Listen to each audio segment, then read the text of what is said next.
Se on tämä kotimainen tämä maataloustuotanto, niin se on oikeastaan aika järkevää homma, että kun suomalaista kotimaista elintarviketta käytetään, niin se työllistää paljon ja sillä on semmoinen vaikutus, että se antaa leipää muuallekin kuin pelkästään sille alkutuottajalle. Että siinähän on kone.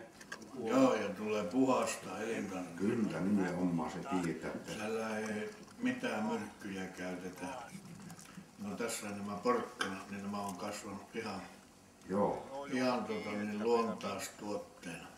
Mihin ei ole laitettu mitään. Joo, se on tämä kasvihormonia eikä mitään. Ei mitään ylimääräistä. Niissä pitäisi olla se merkki. Joo, nämä täyttää kyllä EU-direktiivit nämä.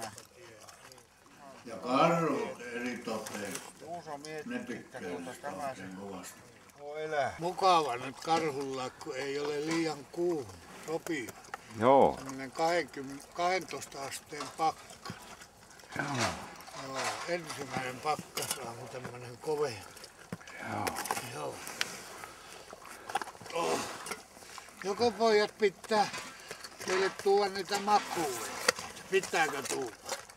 Mitä se mamma sanoo siihen asiaan? Entä Juuso? Mitä Juuso sanoo siihen asiaan, että pitääkö tuoda nuo makuuvehkeet? Joko se rupeaa